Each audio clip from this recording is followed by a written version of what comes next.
Greetings and good evening, everyone. Welcome to our SOS Speak Out Smith listening session. We're going to go ahead and get right into it in respect of time. First, we will hear from Dr. Tykeem Dean, who serves as the Dean of Students at Johnson C. Smith University, followed by our university president, President Clarence Armister. Dr. Dean. Good evening, everyone. Hope everyone is well. Earlier today, if you had a moment to take a peek at the inauguration, Amanda Gorman reminded us that there is always light if only we are brave enough to see it, if only we are brave enough to be it. And tonight, we want all of you as Smithites to show up in this space to be brave. We are going to take a back seat and just simply listen to any concerns you may have as students at Johnson C. Smith University. We know that the decision that was recently made as we had to pivot to think about the future in our health and safety was probably not the best decision or decision you wanted to hear. However, there were some things that went into that decision-making process. And so tonight we have different administrators on this call that's along with faculty and staff members who are just simply here to listen. And so we'll be taking copious notes throughout the night. And the most important thing is the follow-up that will happen after tonight's meeting. Oftentimes in our town hall meetings we normally would have is usually a question and answer period. But tonight we wanted to just simply pause and hear what concerns, what suggestions you have as students. And so Ms. Tiara Parsons, our Director of Counseling Services, along with Anthony Edwards, our SGA President, will lead and moderate tonight's sessions. Before we turn it over to them, we are going to hear from our President, Clarence D. Armister. President Armister. Good evening. Can everyone hear me? Great. Thank you very much. Well, as Dr. Dean said, tonight is a time for dialogue. And we really do want to have a conversation with you, our most important stakeholders, which are students. As Dr. Dean mentioned, I want to do just a couple of things in my opening remarks. First of all, I want to acknowledge the disappointment that you had to have felt with the decision that we made a little over a week ago to not return to face-to-face instruction during the course of this semester. You're going to hear more about why that decision was made later on, but I do want to acknowledge this extreme disappointment.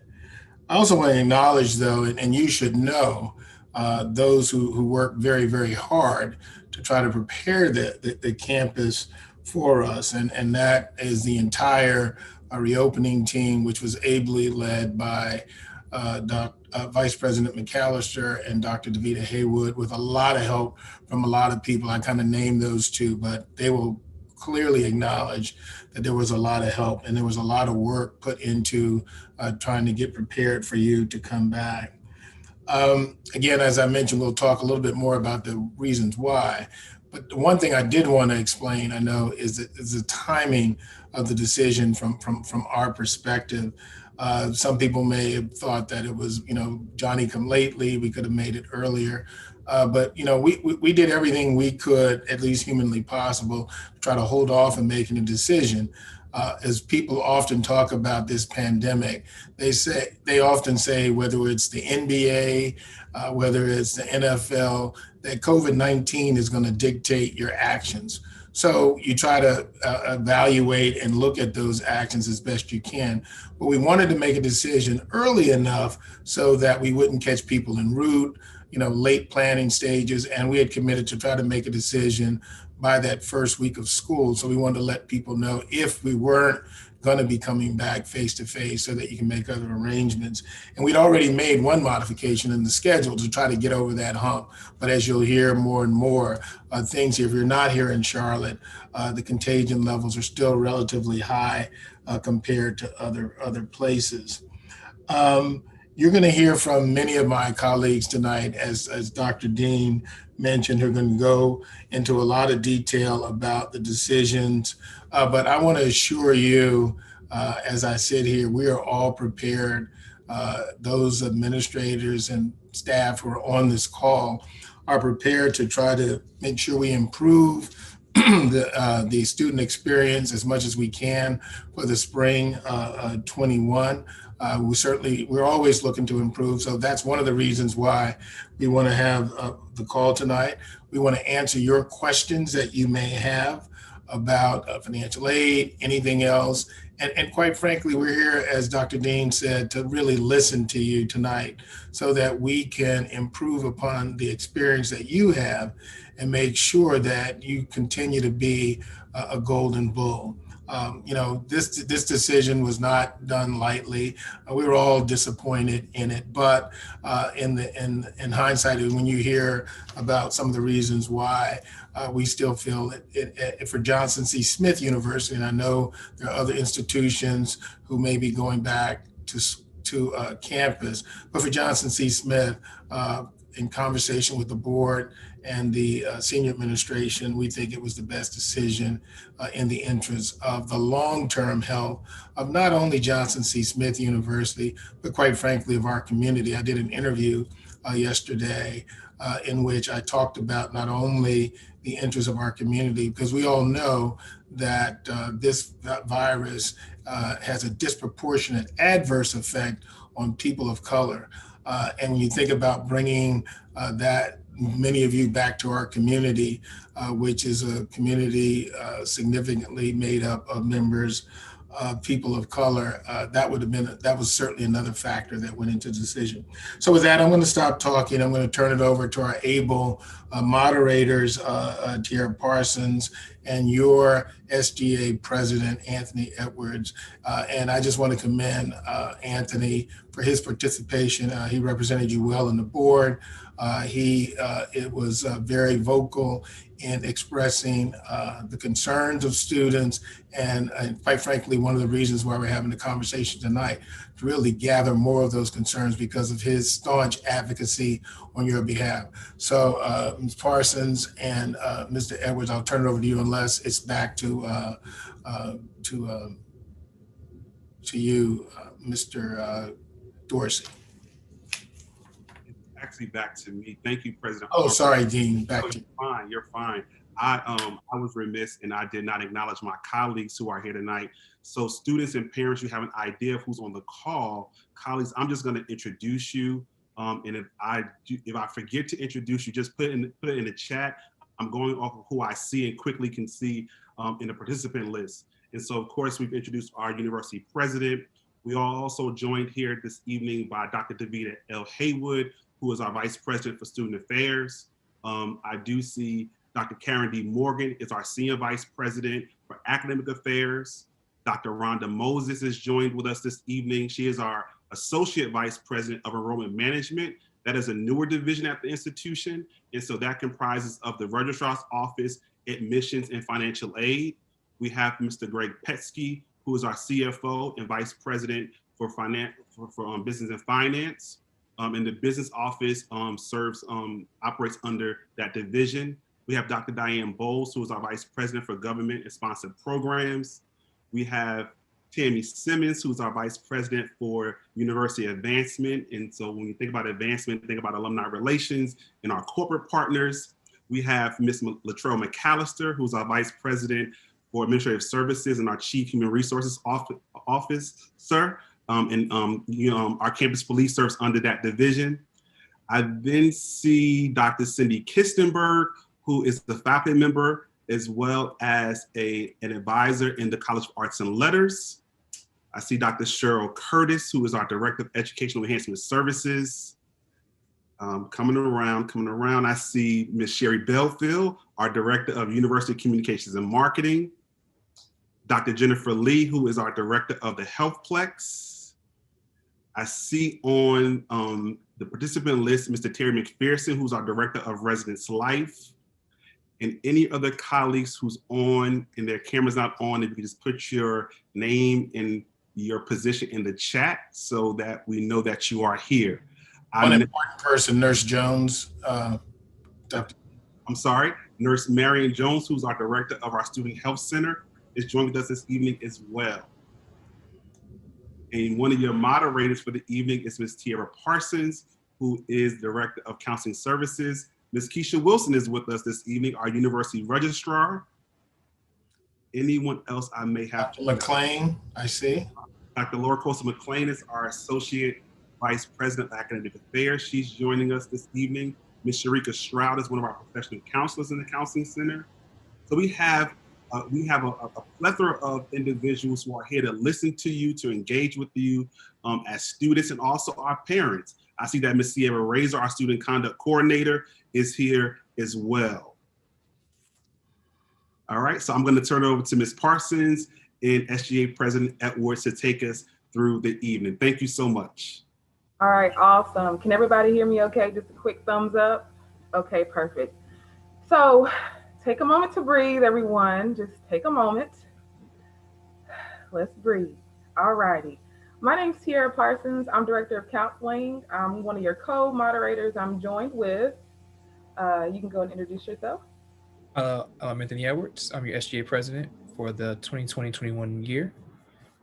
Yeah, and we're excited to be here today. We want you to know that this listening session is an opportunity for us to hear from you, your concerns, and to have this shared space that is also a brave space for us to talk through what you may be thinking, concerns you may have, and if you have some great things that have happened, please share those with us as well. The only thing that we would like to have set as a foundation for us today is a common level of respect, because we are all people and we have feelings. And so just make sure that we have those things running through your questions and concerns. And other than that, we're going to be good to go. We have questions that were submitted prior to today, and there will also be an opportunity for you to share your questions live if you have a representative or if you have a question. So please be sure to listen out for your question if we read it here that's been submitted before. And if you have not heard your question, then we'll have an opportunity for you to share that in an open space. That sounds okay? We're gonna go ahead and get started, and Mr. Edwards is gonna kick us off in our first category, which is return to campus.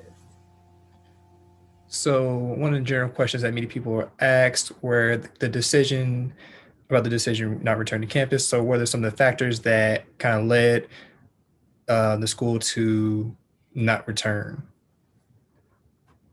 Asking administrative services or communication marketing to kind of jump in and answer that.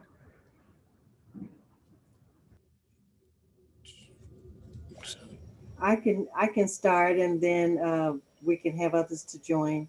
So just we had a very thorough, comprehensive plan. We were ready to receive you, but as we indicated earlier, things in the Charlotte area and many of your cities too have changed. The number of new cases of COVID-19 diagnosed in the city have increased. The number of people in hospitals has increased. The hospital capacity, the ability to be able to serve individuals if they become ill, has decreased. And we looked at that and all of the factors in the city. And because we know that many of our students commute to campus for classes, many of our faculty and staff come to campus, we were really concerned about our ability to keep you safe outside of the campus gates. Would anybody else like to join or add to that?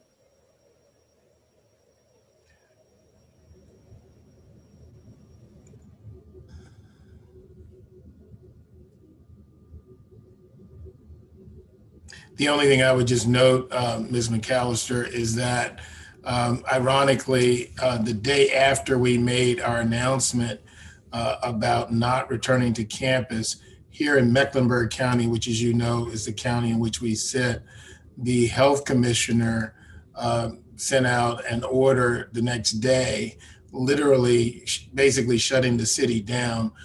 It wasn't mandatory, it was voluntary, but the order was almost equivalent to the order that we had to enforce when we sent you home in March, for those of you that were here in March.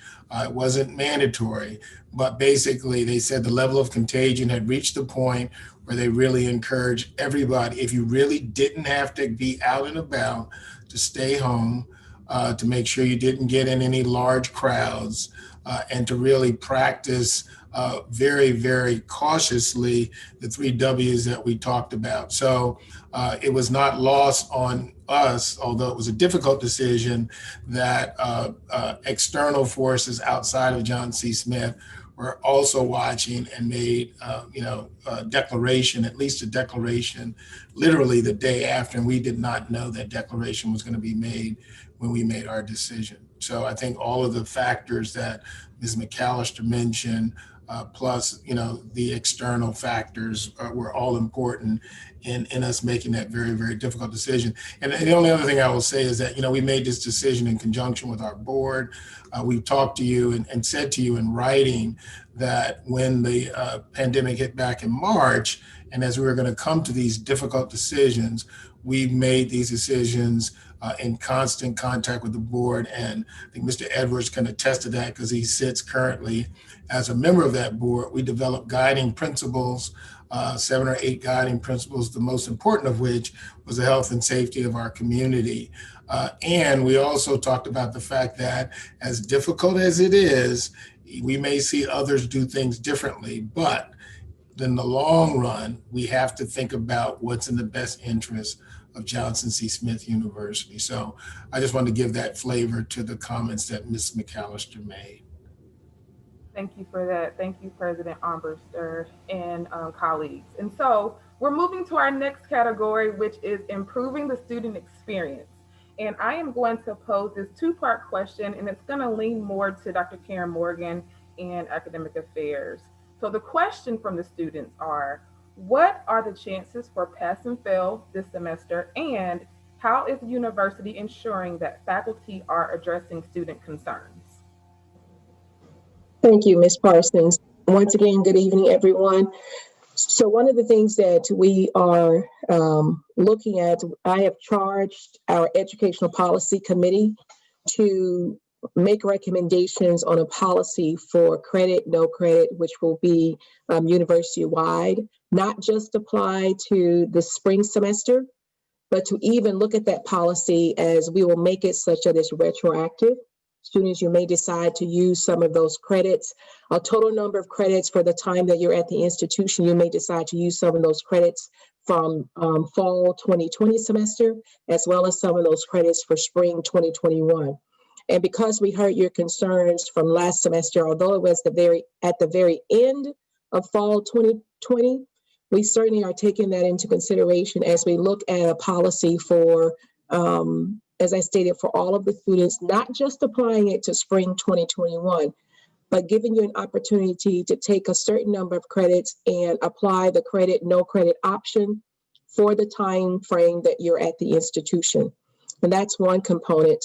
Your second question, Ms. Parsons, was relative to what are we doing to ensure that students have an enriching environment for teaching and learning this semester, I believe. Yes, ma'am. How are we going to ensure as a university that faculty are addressing student concerns? One of the things that we are currently exploring is providing a real-time form for you to fill out. You can fill it out and it will be anonymous for all of you, but the form will give you an opportunity to let us know what factors may be impacting your classroom experience. It could be related to academics, it could be related to technology, it could be related to other kinds of student support services that you need or any kind of financial issues that you're experiencing. But you also have an opportunity to tell us that it's something outside of that. And in that particular form, you can give us as much information as you like. If you would like a response to what you submit, we ask you to give us your JCSU email so that someone will follow up with you within 48 hours. But we take all of the information and we have conversations with our faculty, with our deans, also with our partners in student affairs. And we look at ways in which we can help you, not just student affairs, I would say, but also business services, but looking at ways in which we can provide additional support. So we're going to have wraparound support for you during this semester. But I want to emphasize it's not wraparound supports just for the semester, and also not just because we're in the midst of a pandemic, but we want to give you opportunities to provide us ways that we can know what's going on with you. And the form, I think, is appropriately titled Speak Out Smithites. That is the kind of form that we want to be able to use so that we can gather those data and help you. And so we're increasing our resources. So we're going to be looking at ways to increase and enhance the teaching and learning environment, rigorous instruction. We want you to engage in all kinds of virtual activities, because although we wish that you were on campus, our current reality is that you are not on campus. So how can we engage you virtually? What are the ways in which we can work with Ms. Parsons and Nurse Jones to give you the kind of support that you need? And then from an academics perspective, as we look at academic, social, personal, and professional, what are the ways in which we can provide support to you so that you will continue to be successful?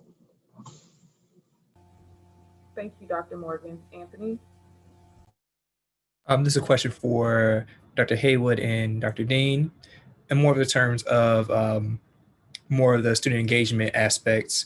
What are some additional plans that the university has for students in the spring, such as virtual events or similar kind of ideas? And are there any plans for any like partial on-campus experience for students in their last year of study or first year of study that they're able to kind of enjoy on campus depending on the department who will be hosting it? Yeah, so I can start. A good number of my colleagues from Student Affairs are on this call, and certainly I invite you to weigh in. And Anthony, I want to thank you for the question and any other students who may have posed similar questions. We thrive off of you being here. And so without you in our midst, it has been challenging and difficult. However, we are going to pivot and try to deliver to you a robust student experience virtually.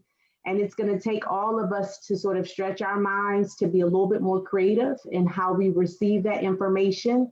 I know that I've had an opportunity to jump on a number of virtual activities. And while I certainly enjoy the turn-ups and all of the good fun we have with the music, I would ask that we also be open to some educational and cultural experiences that can be delivered virtually, whether or not there is a conversation with a special guest very much in this sort of forum, or perhaps is one of our student organizations hosting an awareness event. One thing that will help us is hearing about what you want to attempt and what you want to try virtually. I know Mr. Dorsey is hard at work. One of the things, Anthony, for our SGA members and even some of our members of our Royal Court, as a fellow alum, I want us to do something that marks this momentous occasion for you this year in terms of an inauguration and a coronation-like experience. I also know that there have been questions about commencement. So Anthony, that might also be a part of, will there be some on-campus-like events?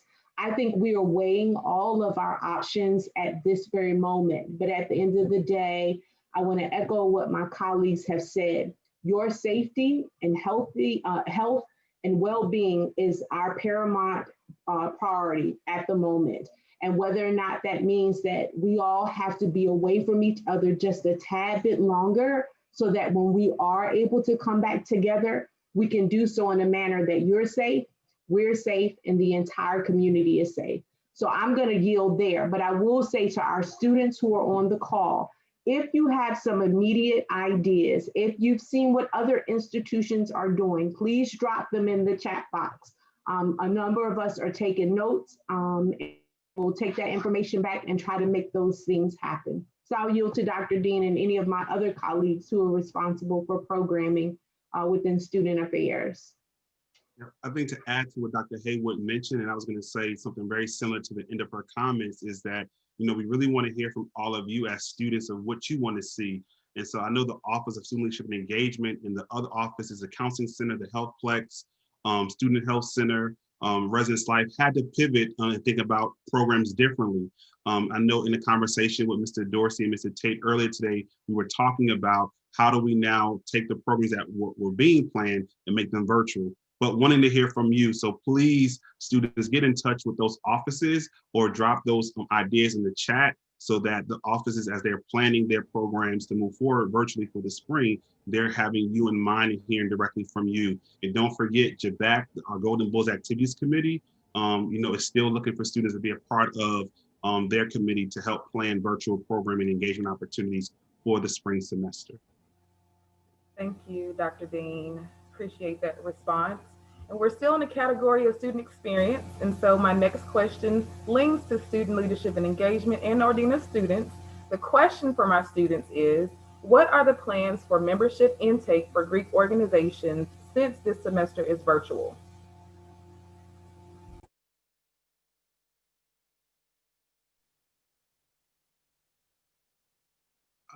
I think Mr. Dorsey's in the background. He's monitoring some of the chats.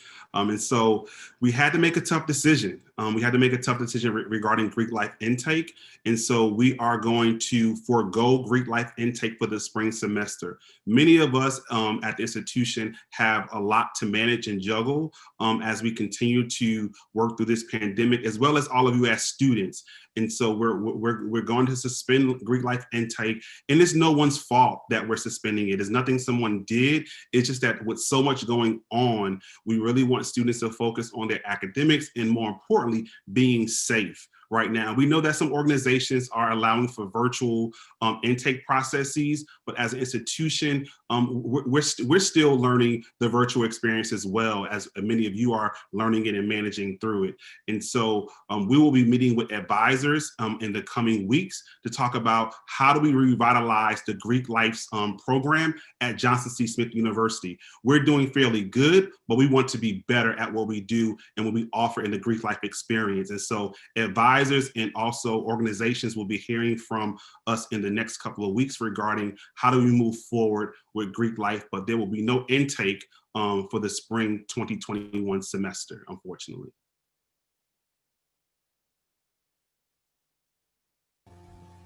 Thank you. Anthony, did you want to pick up next? For going back to, I think some of the next topic is commencement. And Dr. Haywood mentioned a few of the plans for, not plans, but the conversation that was being had about commencement. So are there any other specific information that can be provided, such as does the university have any kind of general idea of what they would do? Are there any plans for in-person graduation or commencement?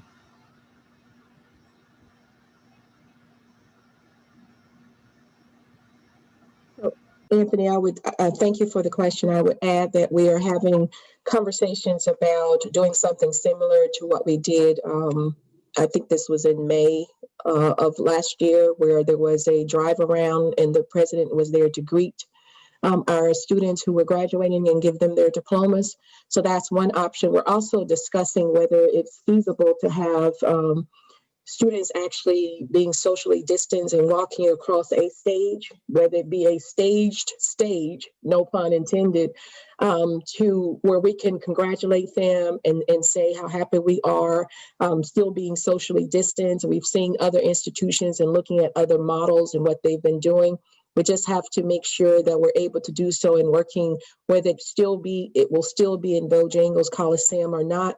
But I can tell you that we're exploring all opportunities to provide some kind of commencement exercise, even if it's all virtual. I participated in virtual commencement exercises that were quite successful as well. So I would ask you to stay tuned. We haven't solidified anything, but we certainly are considering all of the options for both the class of 2020 and the class of 2021. Thank you, Dr. Morgan, for that. And so we're doing great, everyone. And students, remember, if you have your questions, please make sure you're writing those down, because there will be an opportunity for you to share at the end. Just wanted to reset the room while we're here. Okay, so the next category that we're moving into is financial aid and refunds. All right, and so Mr. Petsky, this one's gonna be for you or your colleagues in financial aid, et cetera.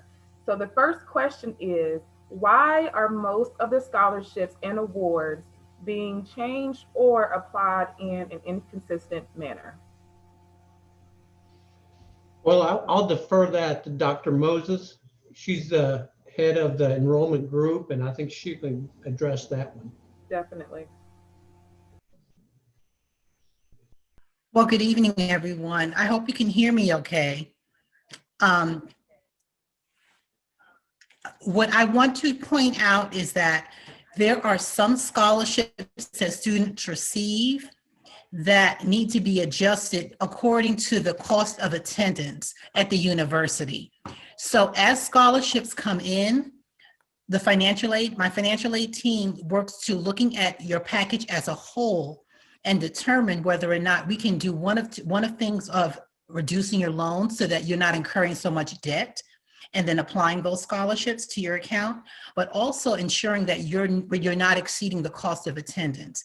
When that occurs, you are receiving an updated award notification. So you may notice that throughout this through year, if you receive a scholarship, adjustments are being made to your account and you're receiving an updated award notification. We're looking at your package in its entirety. And so any changes are really there to benefit you and to decrease any type of debt that you will incur upon graduation. If you ever have any questions where you're not sure about why this was reduced, or you think, it can be done a different way, or you have any questions or concerns, please do contact your financial aid counselor. As you may be aware, the financial aid counselors, they have been assigned a caseload. Mr. Page works with students with the last name A through M, and Ms. Fields works with students last names N through Z.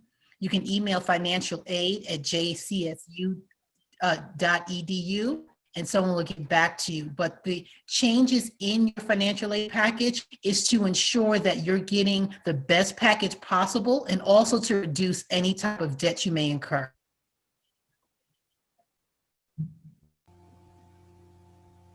Thank you, Dr. Moses.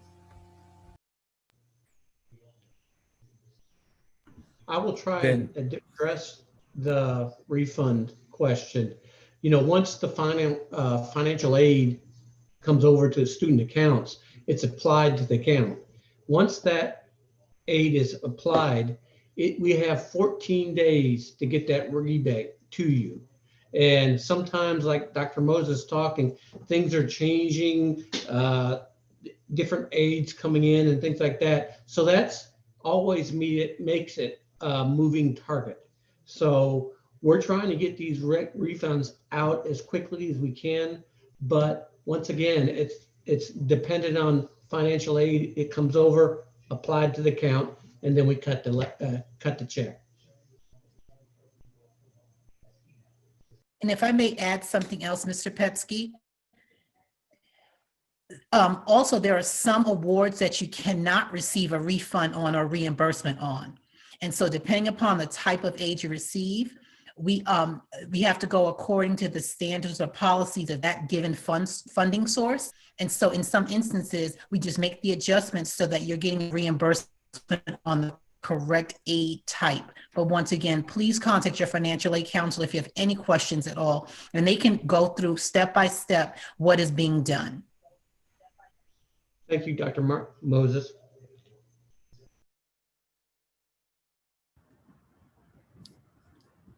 Thank you for answering those questions.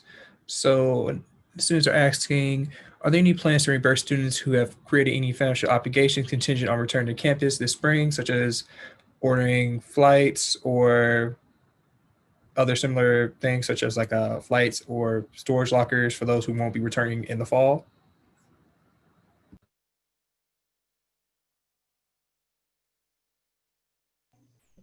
I guess that's for me. Can we hold on that question to the end of the presentation? Because I got some information that I think will help in that area. Certainly. Thank you, Mr. Petsky. And just to follow up and add, this question is in regards to work study. Is there a way for students to still receive work study funds? This may be for you, Dr. Moses. Thank you. Yes, there are still some ways for students to receive work study. If you were not awarded with work study funds, please again contact your financial aid counselor. We'll be looking at work study on a project basis, meaning that if you are assigned a work study assignment, your supervisor will give you a project and you will be paid according to how you finalize that project. But if you were not packaged with federal work study, please contact your financial aid counselor to see if you are eligible to be packaged, because some students are not eligible for federal work study. Thank you. And I believe we have, I'm just going to ask a question here from the chat. What about students who are trying to transfer and their deposit was saved as a credit? That's from Ms. Wilson. Dr. Moses, is that a question for you as well? No, I think it's for me. Okay. Yes, because I don't handle deposits. I can tell them about transfer and transcript, but not refund of deposit information. Oh no, I meant Miss Tania Wilson in the chat. She posed the question, Miss Keisha. Okay, Mr. Petsky. Yeah, if you have a deposit on there, you just need to contact student accounts and they'll bring it to me and we'll review it. And if it's apropos, we'll refund the credit balance.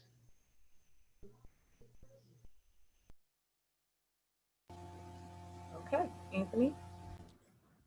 Another question for this from financial aid.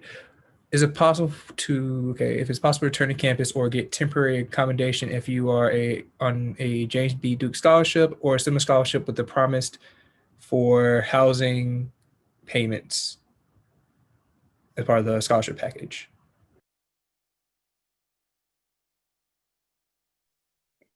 I guess I'm not understanding the question. I apologize.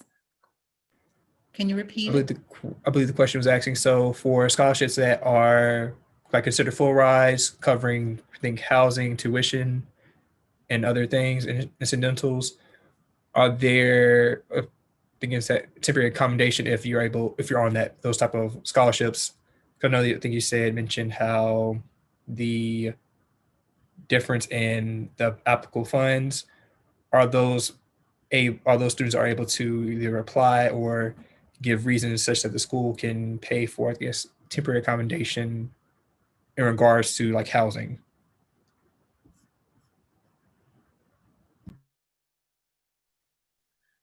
I would have to look further into that question. And I believe the question is asking, could housing be paid for out of the scholarship if they're not residing on campus, if I'm understanding the question correctly? And that answer is probably not, because the funding sources from which the scholarships came is for students to be staying on campus. And if students are not residing on campus, then the funds cannot be applied elsewhere. And I want to make sure that I'm understanding the question correctly. And so if I'm not, please don't hesitate. I'm gonna put my email in the chat, so this way we can discuss further if anyone has any updates that they're needed for that question. But scholarships that allow for students' accommodation on campus must be used for that purpose. Additionally, if there are some scholarships that students receive that are non-reimbursable, such as if it's a waiver or a discount, we cannot reimburse the student those types of funds back. But again, I'm going to put my email address into the chat, because if I'm not comprehending your question correctly, I want to be sure to answer it appropriately. Awesome. That's actually a great suggestion, Dr. Moses. If our colleagues could just drop your information in the chat. As the evening goes by, there may be some students that may have to leave early or may be coming in late. So as you feel led, just drop your email address in the chat for our students. And so we're moving into our next category to last before open questions. And this category is fall plans. So the students want to know what's going to happen in the fall. So the first question is, has the university developed any opening plans for the fall of 2021? And that could be administrative services or Dr. Morgan, whoever's applicable. Why don't I start? This is President Armbruster. We haven't gotten to fall of 2021, but I'll say this, is that our hope and expectation is that if we can get the contagion down, which means that there will be a wide acceptance of the vaccinations, right? And that the contagion is down. And most folks think that by the fall, we should be in a position to open. I am prayerful and hopeful that that is in fact the case. And I am expecting that we will see all of you on campus in the fall of 2021. That is my hope. That is my expectation. That is certainly my prayer. So, but I will say this though, one thing we need to keep in mind is that whatever the level of contagion is, many of the things that we put in place to be safe, we're probably going to have to do in the fall. I'm not sure we're going to be out of the woods. So, when you do come, and we hope you will come, you may still have to wear a mask. We're going to enforce, the washing of the hands. You may have to take a daily screening, but we are hopeful that the contagion levels will be at such that it will reduce significantly the risk. But I think a lot of the planning that we've done will not go to waste, as I've said, to the reopening task force, because I think those are going to be good best practices to continue to make the community and Johnson C. Smith safe. So I do expect to see all of you here in the fall of 2021. Thank you. Anyone want to add to that, or are we good to go? If we're good to go, I'm going to pass it to Mr. Edwards.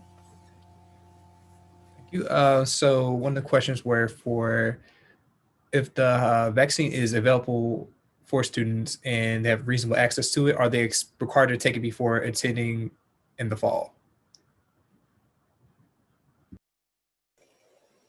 Perhaps I can speak to that. We have made the decision as a university that we would only require the vaccination, you to be vaccinated if it has been approved by the FDA. Currently, it's only approved for emergency authorization. So right now we are following the CDC guidelines to strongly encourage it. But unless there's some second level of approval, it won't be required as a vaccination. That's our thought at the moment. Thank you for that, Ms. McAllister. Alrighty, so my next question is, what is the expected availability of faculty if the university does go hybrid? So it's clear that we're remote, but the availability of faculty, that may be you, Dr. Morgan, you may be able to answer that question for the students. I will say that all faculty will have their virtual office hours posted on their syllabi. In addition to that, we have also indicated faculty will be available by email. You can email them through the Canvas learning management system, or you can email them directly through JCSU email. In addition to that, for every class that is scheduled synchronously, that is, there's a scheduled time and date for those classes to meet, we have allocated asynchronous supplements for those classes, so that if you should happen to miss a particular class, you can go to the recording for those particular lectures and catch up on that information. But please feel free to reach out to your faculty by taking advantage of their virtual, once again, their virtual office hours, and emailing them as well. Thank you, Dr. Morgan.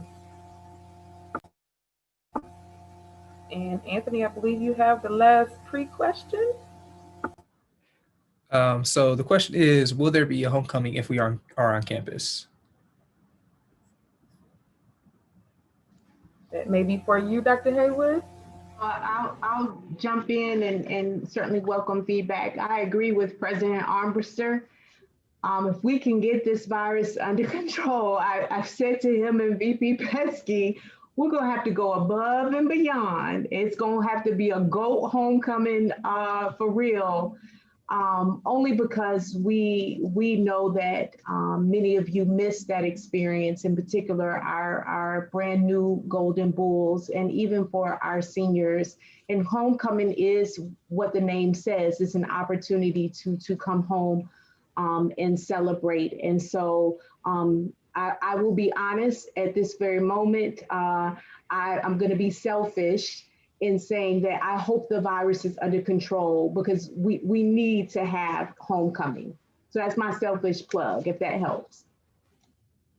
Thank you. Anyone else want to add to that from student affairs or administrative services?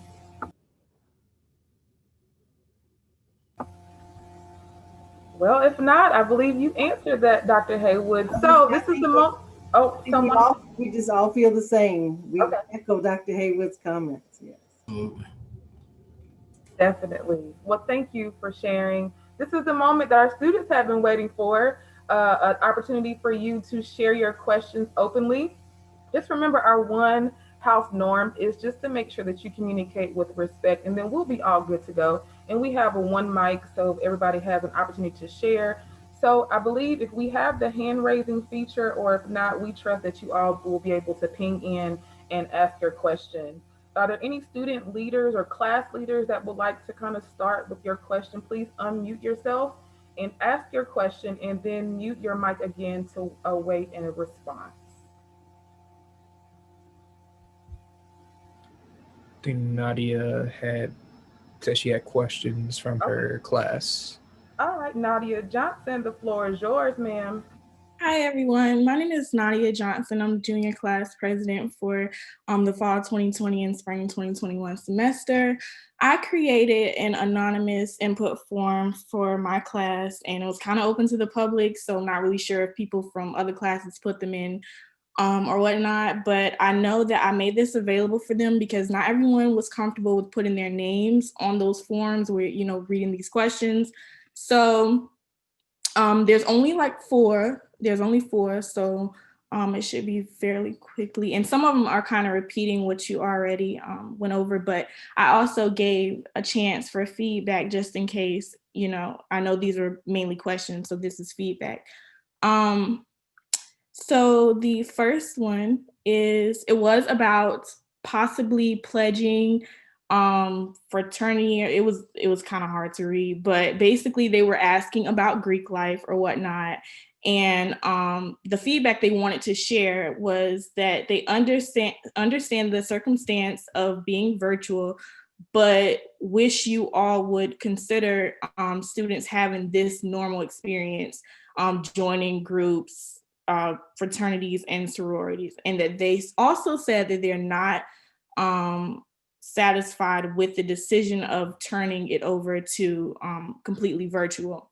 So in that case, it was just asking them what is some feedback you wanted to give, and also questions, but the answer was already given on the call, so I didn't want to ask the question. And the next form of feedback was they felt that it was unprofessional and inconsiderate to release information so late after students made alterations to their life and brought things to get ready for moving back to campus. And they also felt like the administration has already known that students weren't coming back, but you all fed hope instead. This person also said that they were not satisfied with the decision to remain online. And it also has impacted their decision to return back to campus. And the question before that, they also said that the decision impacted their return to campus and that they will be transferring. Also, they had a question, why did you all continuously announce that we were going back, and then in the last few weeks leading up to you canceling? Of course, you already answered that, but this is something that they asked. And they said that their mental health is suffering tremendously, an entire virtual school year with no interactions and loads of schoolwork with less teaching. And it's hard to do work at home and with different family members. And basically was just letting you all know that it's been very tough virtually, and that they hope that you guys were considering their mental health when making your decision. Also, they were not satisfied with the decision to stay online, and they will not be returning because of the decision. And lastly, they also were asked, another person asked about the fall credit, no credit option for this semester. And they wanted to let you all know that online learning is not for everyone, and that could you encourage your faculty to work like strongly with the students, because many of them are not, as well as they are not satisfied with the decision to stay on campus, as well as it impacted their decision. It didn't impact their decision to leave Smith, so they will still be here.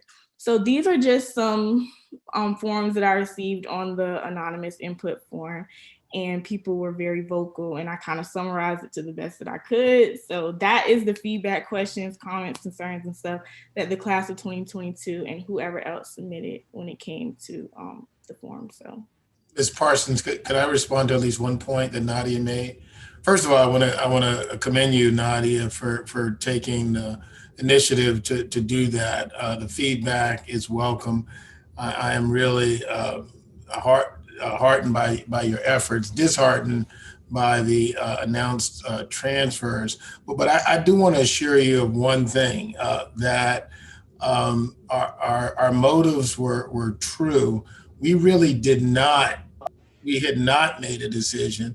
And on difficult decisions like this, you have to plan for the worst and prepare for it. I mean, we were working up until the moment that we met with the board, and ultimately the board, at decisions like this, they talk about shared governance. So, the board is ultimately responsible, and they're the fiduciaries. And so on decisions like this, and we agreed to do this back in March, that we would certainly be in consultation with the board. So we made a collective decision in large part because of factors that were outside of our control, which quite frankly were the virus. And we tried to make it as early as possible. That's why we want to make it that first week, so that if you were planning to come back on our regular schedule, you would have been back. It would have given you about 3 or 4 weeks to modify your plans. But I wish we could have made it earlier. But it was our hope and expectation that things would be good enough for us to come back, and we planned for that even by moving the beginning of face-to-face back to February. But the contagion, as I said earlier, will dictate activities, and it's not about anything that we did. But I just want to assure you and your classmates and anyone else that we did not know, and we did not lead anyone on.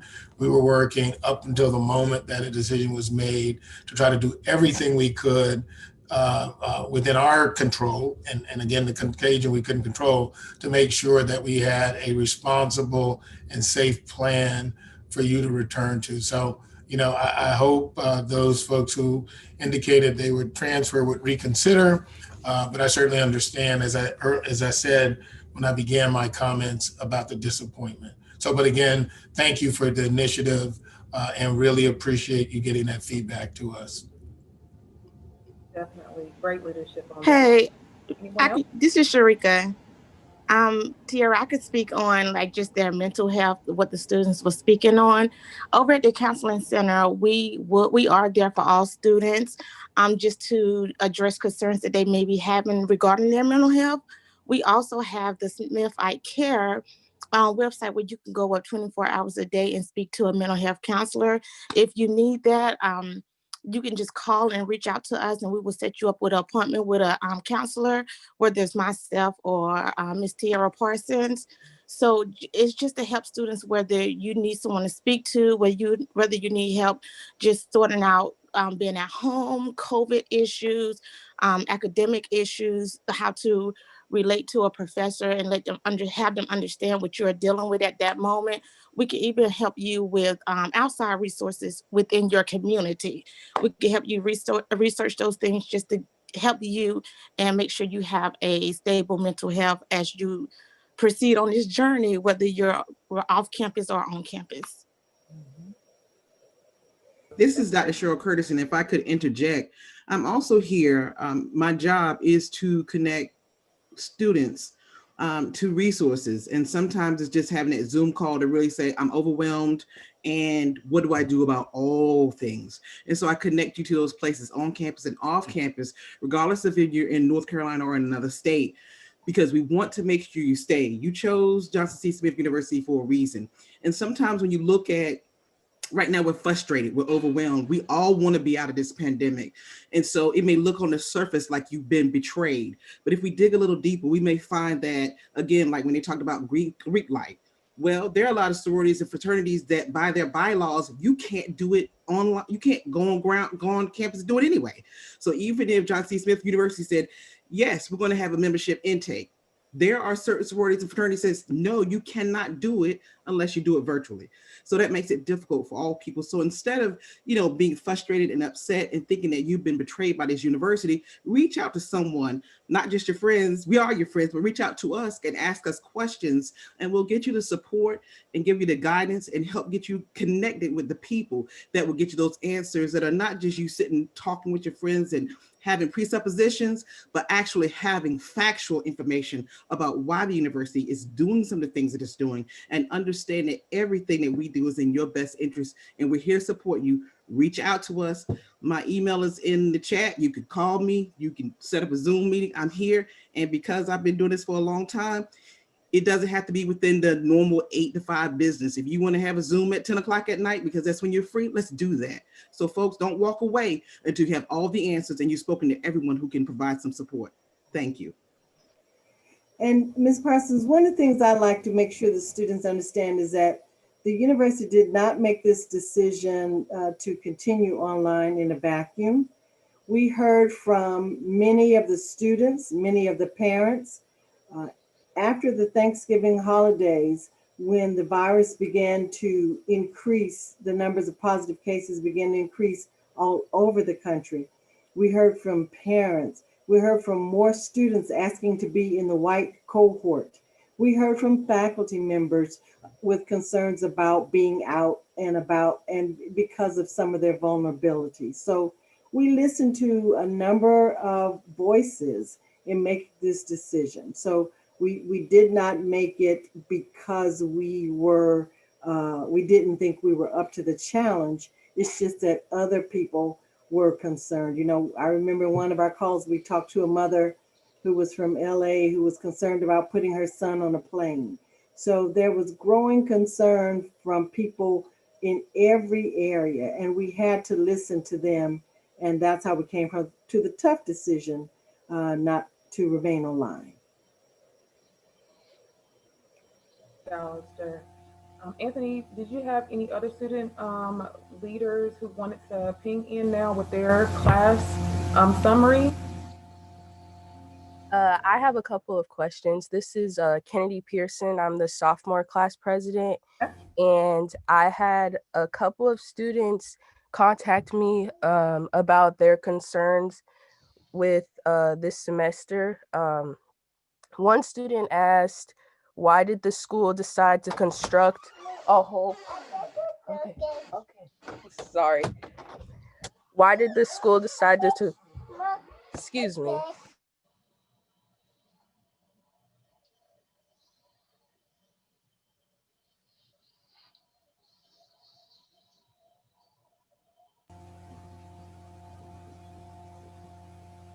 Kennedy, we're going to circle back around to you for a moment. If we have another student who is, we have Jamira Kelly. We see your raised. Yes, please share. Hi, my name is Jamira Kelly. I'm currently holding a position as Mrs. Sophomore. My question is, who do we talk to about certain professors? Because I know last semester I experienced a professor that never met with me on Zoom, but gave me work every week. And the professor was supposed to meet on Zoom. And once I did voice something about it, the professor started acting like, I don't know how to explain, but like kind of weird towards me. And it was a lot of students that I did talk to that said like their professors are giving out work, but not meeting with them. They aren't responding to emails, but they're giving them grades. And that's really a concern because a lot of students are thinking about transferring, but not only because we're not going back, because they're not learning. And although we are virtual, we still want to learn. Like people are passing classes, but in the long run, your education matters. So I just want to know, who can we talk to about things like that? So we have, Jamira, thank you very much for your comment and your question. We have various forums for you to do so, but the one I think that will provide the most uniformity is the Speak Out Smithite form that I alluded to earlier in this meeting. We're going to make that form available through our portal, and the form will be anonymous. You can provide your email address if you would like to receive a comment or a response to what you've submitted, but otherwise it will be anonymous. And so we would ask you to be as honest as you'd like to be. We will then follow up. And I want to also emphasize, we have faculty who are working diligently, but some faculty may not be aware of all of the concerns. And so we want to follow up on all cases, even if you have faculty whom you know are making class even more interesting, even more engaging than before, because it's a virtual environment. We like to hear that positive feedback from all of you as well. But relative to the concerns about faculty who may not show up for the Zoom sessions and they give the assignments through email or posting them on Canvas, we also want to know that information from you, and we will follow up. Dr. Laura McLean, who is our Associate Vice President for Academic Affairs, really deals with the student issues and concerns in my office. And I can tell you that when they come in, we try our best to follow up on those within 48 hours. And in addition to that, we also provide for our faculty ways in which they want to be able to reach out to all of you. Sometimes we hear concerns from our faculty who will let us know that students don't have the necessary technology or may not have the opportunity to pay for textbooks. We want to let the students know that we have funds available for textbooks, for the kinds of software that may be needed for the e-textbooks for the classes. And so feel free and stay tuned. We will let you know when you can begin submitting your feedback through the Speak Out Smithite form. And that form will be available for the entire semester.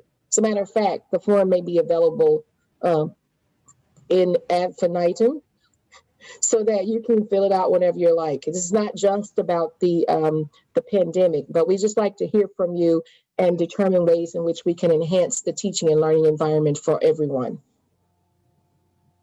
Thank you, Dr. Morgan. Before students chime in, we did have Mr. Exodus Moon who wanted to add to that question, and then we're going to circle back to Ms. Kennedy Pearson.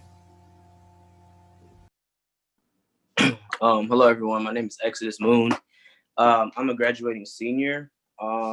And first, I did want to thank the administration for having this meeting. But I wanted to piggyback off of what Kennedy said, but I kind of wanted to dig just a little bit deeper than that. We had a town hall meeting when we was on campus before COVID had even happened, and we had addressed some issues. And Dr. Dean and Mr. Dorsey always talk about checking the box, like, you know what I'm saying? Like, let's stop having conversations just so we can be like, oh, we had that conversation. And I feel like when we like address certain things, it's just kind of checking the box and nothing's really being like actually done. So to go back off of what Kennedy has said about teachers, I had made a concern, or I had addressed a concern about teachers not teaching a while ago. And I kind of feel like that had fell on deaf ears. So even including with the pandemic, understanding that everything, like a lot of people have stuff going on, but it's very unacceptable to like be in a class and not get like sustainable information. You know what I'm saying? I'm a graduating senior, and like a lot of times I've had to go to YouTube, I've had to go to Google, and this school is not cheap. I say this all the time. This school is not cheap. The tuition here is not cheap, and we pay too much money to have to like rely on Google or some other source outside of the classroom to get like the type of information and the type of things that we should be getting. I have been on internships where I have been not like, you know, like below kind of like, I wasn't equipped to handle the internship that I should have gotten from specific courses that I have taken. I'm a communications major. That is a very broad subject. So granted, you can't hone in on every single, what's what I'm trying to say? You can't hone in on every single skill, but there are certain things from certain classes that we should be able to get that aren't getting. I hope nobody takes my tone as in like I love this school. I love this school down, but our equipment is subpar. We have mad old cameras, computers. We don't even have access to the equipment. Like a lot of times on campus because they're closed. I don't understand what's the purpose of having a computer lab if we can't use a computer lab. We have I hope while we're at home, everybody is trying to figure out this stuff. I would like to know, what are y'all's plans? I don't know who this question goes to, but what are y'all doing to improve the academic departments? Like, I can only speak on a communication standpoint, but I talk to business majors, I talk to STEM majors, all of them, like, we all have the same concerns. So if we're not going to be on campus, fine, it is what it is. There's nothing we can do about that. But what is happening right now to say that, hey, we've made this improvements? There have been other buildings that get a lot of money and a lot of other departments get looked over. I also wanted to say that the last time I asked this question at the town hall meeting, y'all was like, y'all didn't give us no answers for real. Y'all was like, oh, well, we're looking into it, or, and I'm not trying to mimic anybody. Please don't think that. But all I'm saying is the questions were asked and they weren't answered. And here we are a year later in the midst of a pandemic. Like I said, I'm a graduating senior, but we still got students coming up under us who they deserve the same stuff.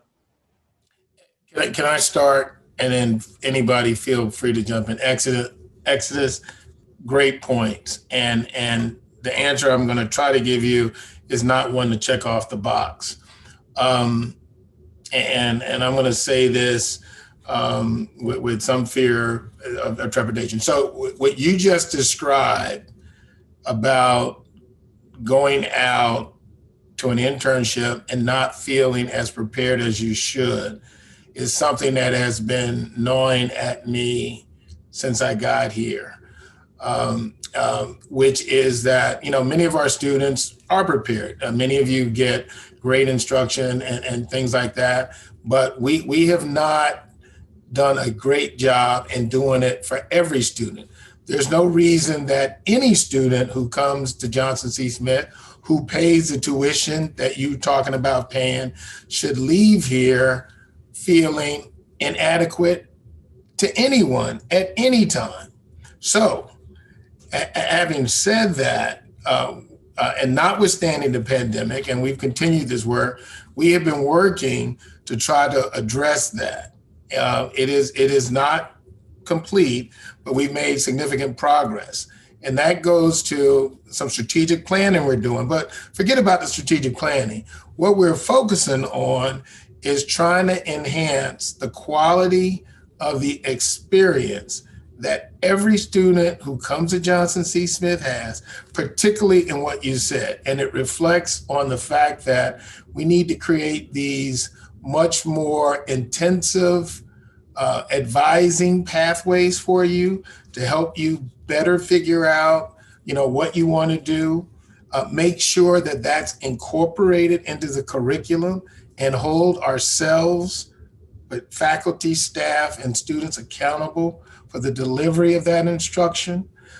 And we want to make sure that starting in not later than the summer of your sophomore year, you and every student that comes here gets the experiential experience, i.e. internship, summer program, whatever it is, these will be paid to make sure that the work that you're doing in class can be applied to the experience that you're going to face when you get out there. I can't tell you, it breaks my heart to hear a student from Johnson C. Smith leave and say that they didn't feel prepared. But let me tell you what else breaks my heart. It breaks my heart to hear an employer say that, we've had some Johnson C. Smith students, and for the most part, we get good ones, but sometimes they haven't always appeared the way they need to be for us. So having heard that, we have embarked and on this journey through a strategic planning process, and this is not to check the box, but it's culminating in us redesigning our career planning and placement work, incorporating it into the curriculum, and making sure that there is a connection between your classroom experience, your experiential experience, which will help you feel more than confident and will demonstrate that you are prepared to do anything asked of you by an employer, by the graduate school you go to. There is no reason for the amount of money you all spend that you shouldn't be getting that. And that is, in the short version, the JCSU promise that we talked about. We have to do better. We know that. And we are doing better, and we're prepared to do better. And we're on the verge of getting the resources that we need to make that better. One of the, you want to call it good things, but one of the effects of a lot of the race and social justice is HBCUs have become on the radar screen of corporations and things like that. And we are, as Charlotte's only HBCU, in the midst of discussions with our corporate partners, with our philanthropic partners, to get the resources to make sure we can produce the great students that you all can be. And it pains me to hear you say that. And if I die trying, before I leave this place, we're going to make sure that is not a common element of what happens to students. And I know that I have a team that's working really hard to help make that happen. So this is not an answer to check the box. We are working on it, and we've made a lot of progress in that. We're going to be educating not only the community, our faculty, our staff about the work that we're doing in that area. And I guarantee you, it may not be in time for you before you depart, but hopefully as an alum, you'll be proud of the work that we're going to do. And quite frankly, we'll make sure the resources continue to be available to you as an alum so you can come back and take advantage of those. We want to make sure that Johnson C. Smith graduates who want to go out and work in this community, one of the fastest growing cities in the country, are able to do it without any fear. You should have no fear. You should feel as prepared as anybody else you're standing across, whether they went to Queens, UNCC, Shaw, they went to Harvard. We're gonna make sure you're ready for that. So I apologize, and we're not gonna make that. We're gonna change that. Anybody else wants to jump in? If I may add to that, Exodus, I believe you're a student that I actually spoke with after the town hall on last year. And I'm not sure if you're aware, but you've probably paid attention. We have a lot of new individuals on campus who are working to move Johnson C. Smith University forward. And one of those individuals is specifically focused on academics and you and your colleagues. And so Dr. Karen D. Morgan is the Senior Vice President for Academic Affairs. In the past, you all have not had someone that just strategically looks at what's going on in and outside of the classroom when it comes to your matriculation, to include jobs and internships and preparation. So I want you to know your voices have been heard. There have been some changes on campus with the structure so that we can ensure that you all are getting what you need in the classroom.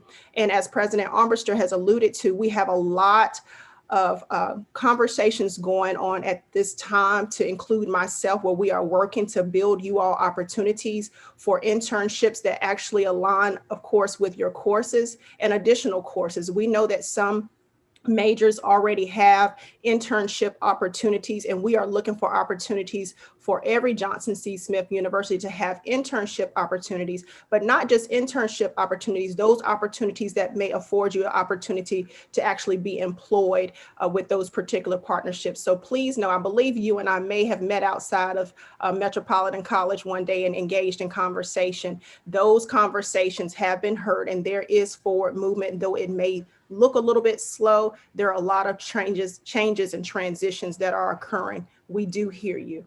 Dr. Morgan. Thank you, Dr. McLean. And Exodus, and I will be honest in saying you aren't the first student, you aren't the second student. I've been here for about 7 months now. I came in July, and you aren't the only students from whom we've heard this similar feedback. And I will echo what the president said when he talked about accountability and how we are in this 100% to do what we can to change not only your experiences, but in addition to that, to change the perception of what seems to be out there about Johnson C. Smith University. And I can tell you that I didn't make a transition from living in northern New Jersey for 19 years to come to Johnson C. Smith University if I didn't believe in this institution and the very foundation upon which it stands. So we are committed. We're holding ourselves accountable. You will see changes begin to take place. One of the things that, because you're not on campus, you won't see all the changes, but one of the places where I endeavor to make sure that you see changes is within your virtual classroom space. And in addition to the virtual classroom spaces, when all of you do get on campus, to make sure that there are changes in your physical classroom spaces. We are committed to enhancing the teaching and learning experience for all of you. And I know we have faculty who are very dedicated to making sure that that happens. But that Speak Out Smithite Forum is going to be key as well. And I want you to understand, we'll emphasize again, this is a safe space and a brave space.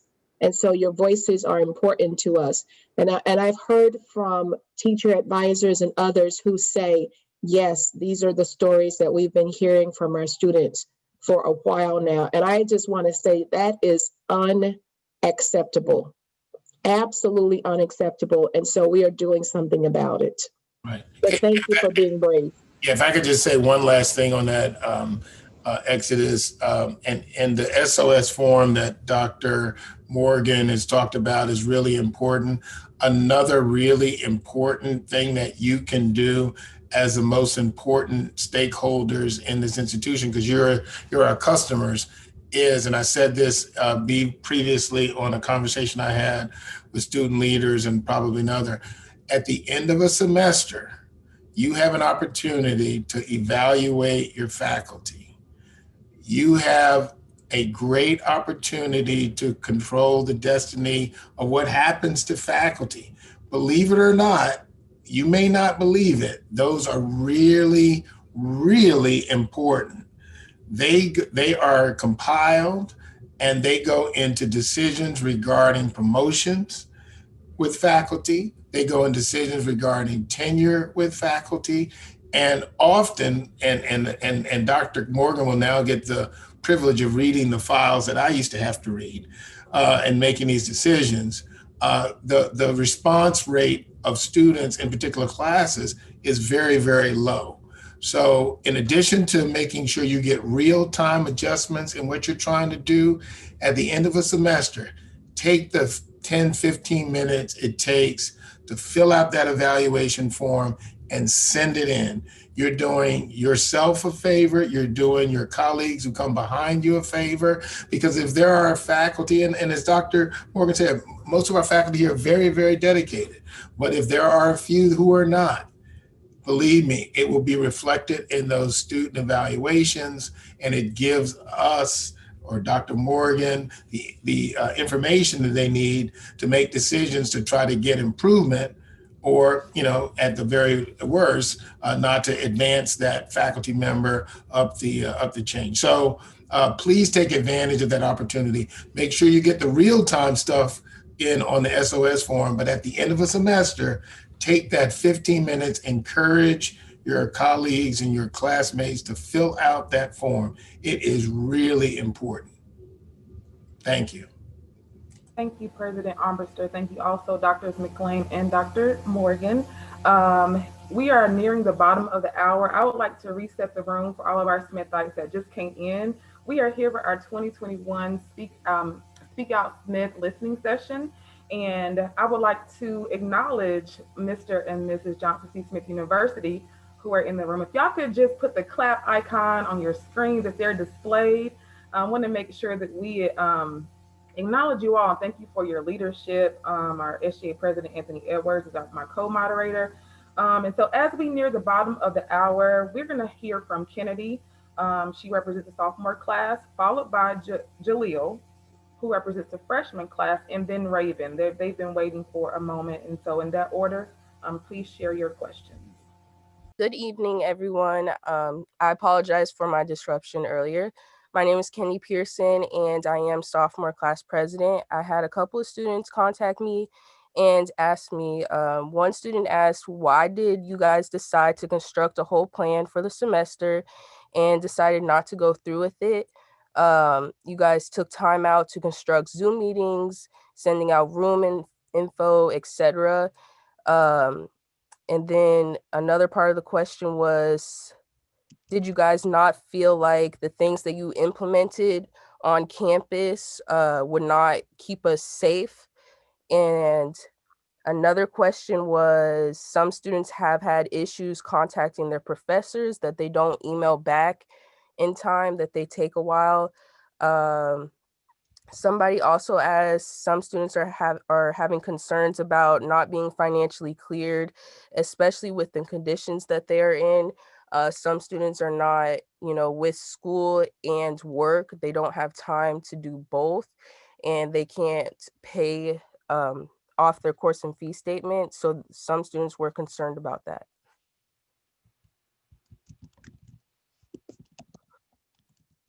Any of our colleagues in administrative services, I know we've covered a portion of that. Any unaddressed portion of that you would like to answer, please feel free to do so. Tierra, I will. I want to do a very brief address. And Kennedy, we did talk a little bit about why the decision was made. We felt that it was our obligation, and I think we fulfilled our obligation to prepare the campus as best we can, and then ultimately make a joint decision with our board. The level of contagion here, and I think I'm not going to repeat the statistic that Vice President McAllister indicated, was very, very high at the time we made the decision. And in fact, it was confirmed the next day when the health commissioner indicated that we were not in the peak. And quite frankly, the peak they expected to happen right in the middle when we were bringing you back to campus, which was 3 weeks. So it would have been the worst time based on projections back then in January at the time to bring you back. So that was the reason why we made the decision. We were not trying to lead anybody on. We were trying to do what is prudent, which is to prepare for you to come in hopes that we would have an environment in which to bring you back safely. So that's the rationale for that. We were not trying to lead anybody on. What I do want to ask, though, as it relates to the second part of your question, is to ask Mr. Petsky to kind of weigh in on some of the financial concerns. We have not talked about this broadly, but as you'll recall, when we got the CARES Act money back in spring, every student, returning student, got an additional $2,500 discount on their bill. New students got $2,000. We have similarly made monies available. Mr. Petsky is going to talk about that. We sent money out according to the act to students. And again, we have been the recipients of those funds. And I'm going to allow Mr. Petsky to talk about that. So if you're having a hard time financially clearing, maybe what you're going to hear from Mr. Petsky might get you over the hump. Mr. Petsky. Thank you, Mr. President. For everyone on the chat today, it's Greg Petsky, Chief Financial Officer. Like the President was saying, back in March, the government passed the CARES Act, and part of that was the University of Johnson C. Smith received some funds in a couple of different buckets. One was to help us provide additional financial aid to all students. Returning students got $2,500, half $1,250 in the fall and the other half in the spring. And for the new students, we gave $1,000 for each semester. Okay. In addition to that, we received some funds for students, the emergency issues they had with COVID. And in May of 2020, we sent every student that was enrolled in JCSU at that time $1,000. Okay. Now, the good news is right now, a couple things are going. Dr. Moses, and we gave some additional funds that she can have to help students close the gap. Now, depending on big the gap is. We may be able to help you with some, but maybe not all of it. But you should call your financial consultant, okay? And then we'll get you in touch with some of the funds that we have. But the second thing I want to talk about, and that was I would defer a question from early on, was the expenses that you were spending to come back for this semester.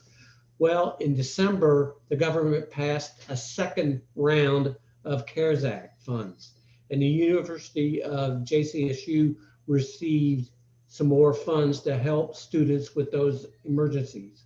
Now, we expect those to have those funds by the end of the week, okay? Now, this act was a little bit different, was the first guidance changed a little bit, so we got to make sure we're in line with that guidance. But the middle of next week, I'm going to notify Dr. Takeen, Dean, that we'll give the outline what we're going to give to the students to help them, use for their different issues that they have to come back to school. Now, right now, as we work through that guidelines and we get all the students that are financially cleared for the spring, we're going to provide a check to each one of those students. Those our target, I'll say that again. Our target is Monday, February 1st.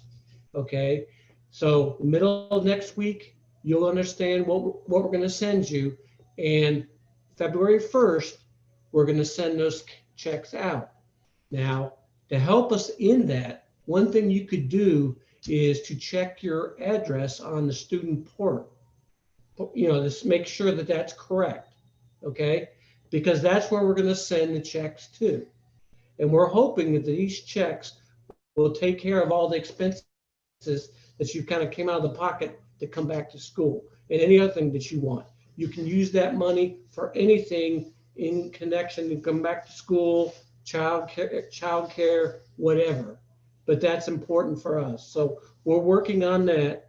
So just summarize, we've got some funds out there in financial aid to help. The second thing is we're going to be sending out checks for issues coming back to school. We'll notify you the middle of next week how much it is and how do we calculate that. And then the checks will go out on Monday, February 1st. Thank you. I have one more question for you. So what do you suggest that students who are not financially cleared right now, because we do have to be financially cleared, I think it's Friday, what do you suggest that students do, or who do you think that they should contact so that way they can be financially cleared?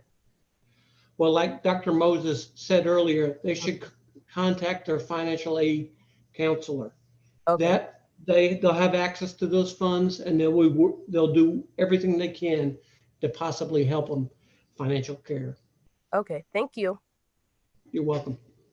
Thank you for your questions, Kenny. Colleagues, we have to move to Jaleel, who's representing our freshman class. Jaleel, please ask your questions at this time. First off, I want to thank everybody for joining this Zoom call. And I would say that everything that I say is coming from the heart. And I just want to make sure that the tone that I'm using is notified as respect. Okay.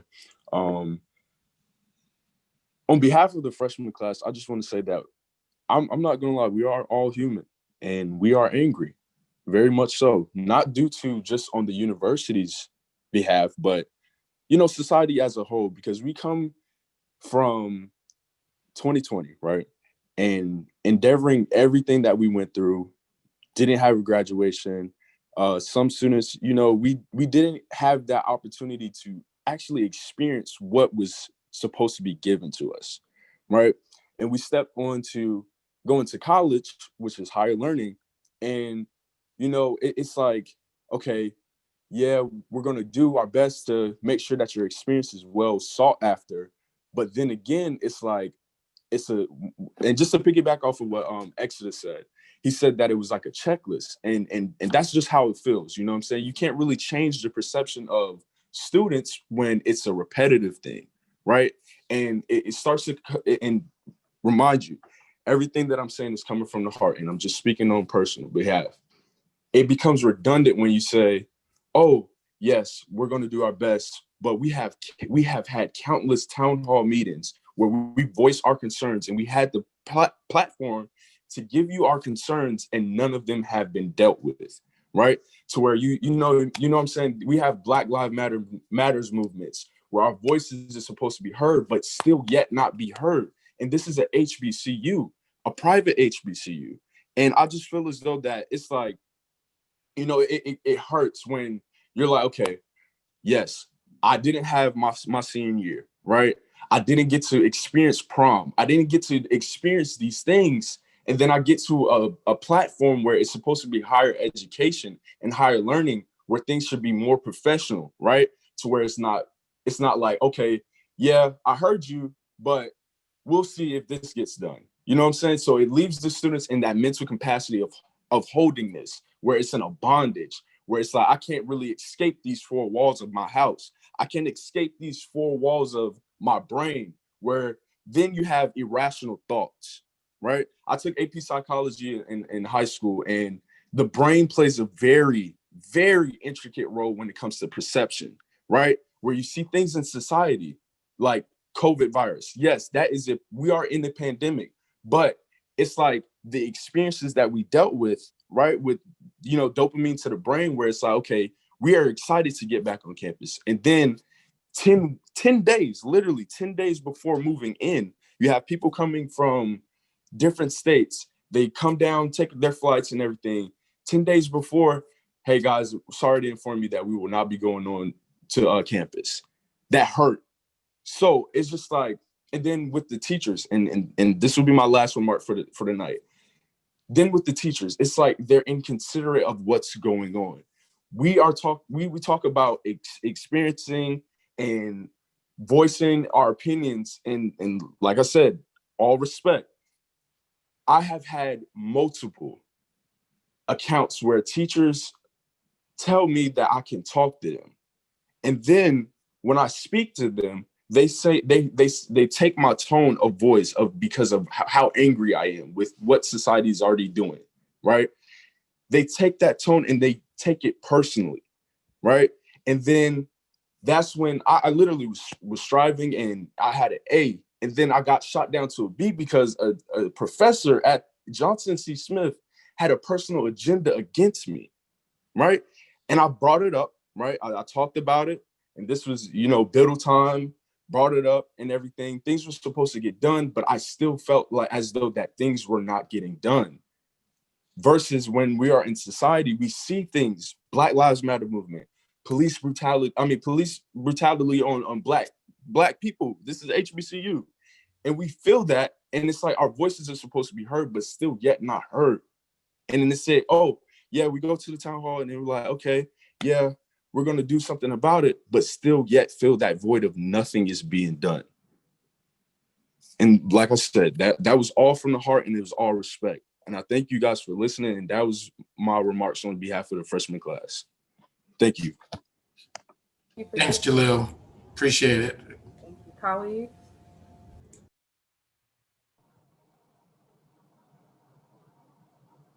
Anybody have any feedback for Jaleel? Anything to add to that prior to moving to Raven? We welcome that at this time. I just want to respond, Jaleel. I want you to know that we hear you, and I cannot emphasize enough how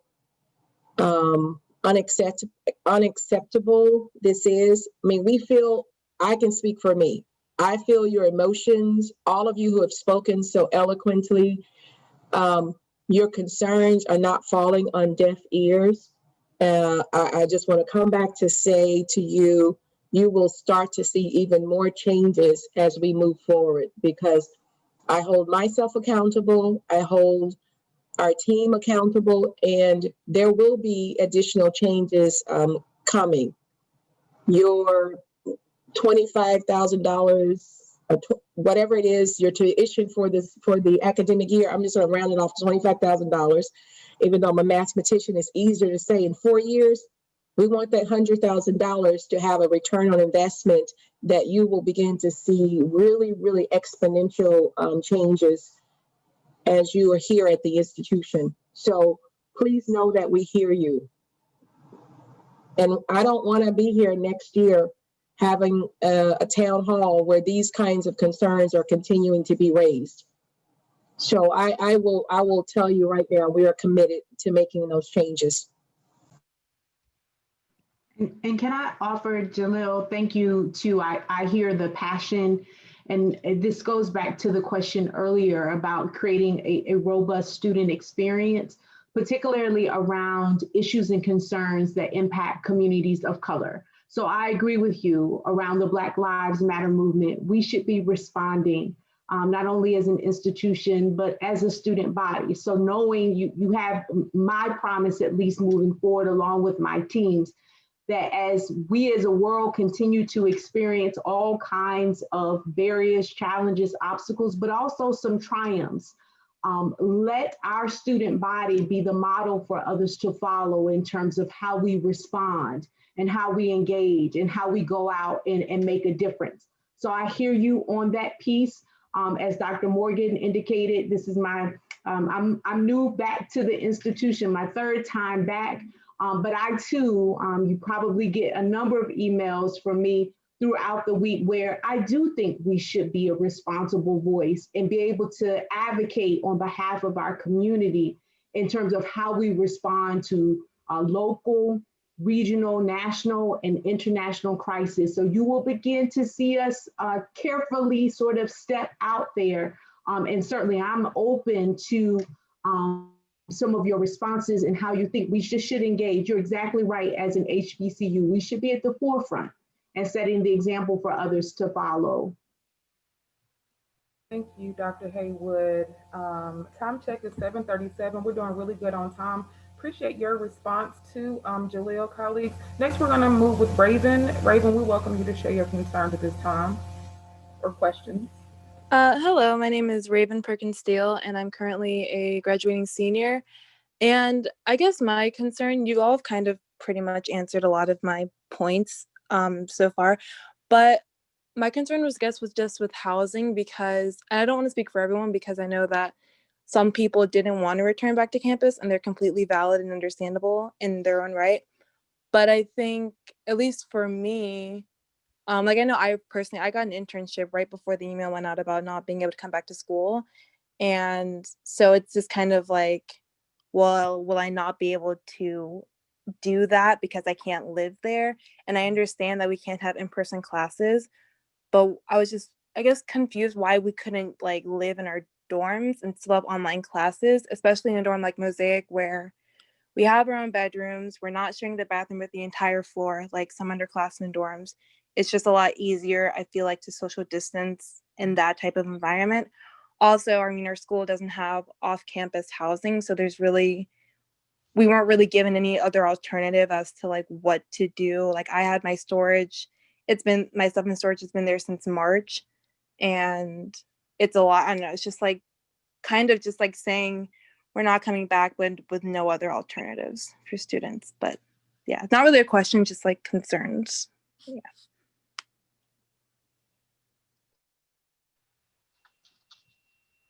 Thank you for sharing. Anthony, did you want to? Can I jump in right quick? For students that are looking for housing, Single Stop office, which is under the social work program, there are some relationships with realtors. So if you shoot me an email, I'll get you in contact with Single Stop, because I don't have the full email, but we do provide some realtor information that will help you get off-campus housing so that you can fulfill the internship. So I'll put my email in the chat again, but we try to offer some support. If there's something available, we'll get you in contact with those people that can help you. Thank you. Thank you. Thank you for answering the question. Next, we have Destiny for student questions. Hi, I'm Destiny. I'm the freshman class president.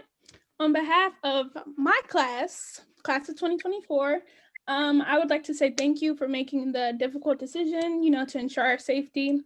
I do have a question though. Students came to me with questions and majority of the questions were answered tonight, but in terms of the communication, a lot of them feel like they can't meet with their professors during their office hours, or like they'll schedule office hours and they won't actually be available during those times. And then for those who are trying to get financially cleared, they will call the financial aid office or student accounts and nobody answers. So is there another way that that can happen, because the deadline is on Friday? So is there something else that can happen? Because I know a lot of students have still been trying to contact them, and what if they can't get in contact by Friday?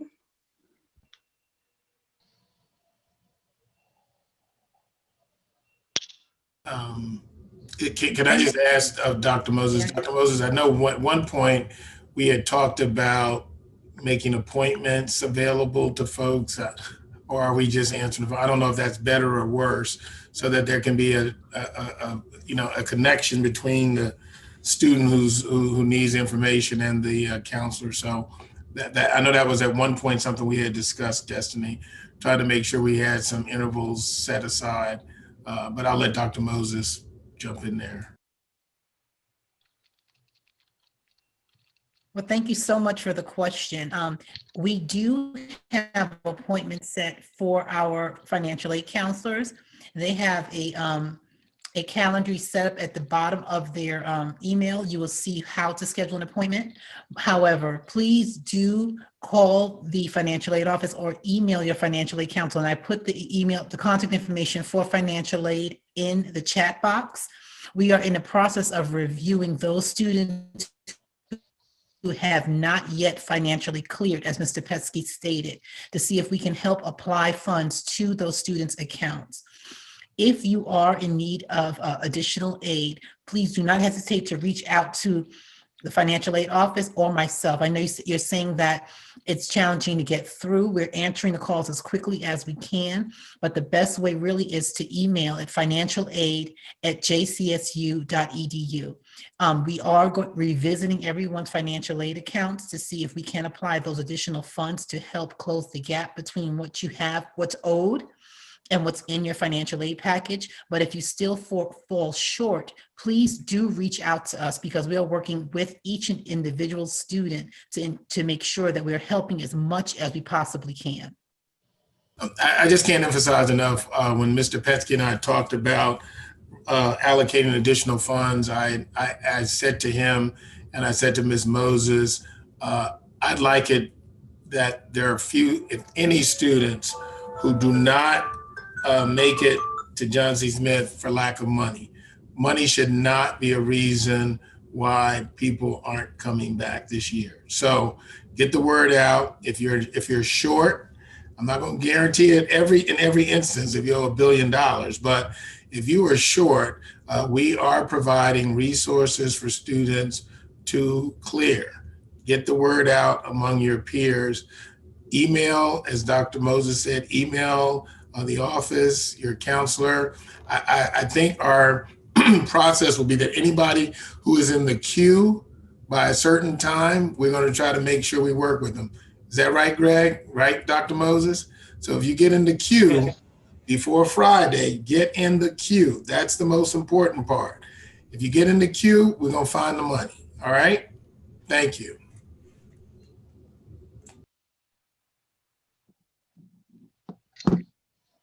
Oh, okay. Go ahead, Anthony. Sorry. There's a question in chat about who someone needs to contact about the refunds for the most recent scheduled study abroad trip.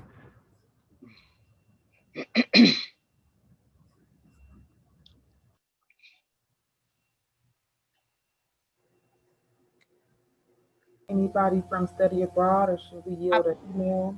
I believe the study abroad falls up under the College of Arts and Letters. If those students can send an email, and this is Dr. McLean, if you'll send an email to me personally, I will try to work to see what we can determine. I will put my email in the chat right now. I asked Dr. T about the refunds, and she said that they were being processed to like be sent out to students. But I mean, I just wanted to know, like, has that been started yet?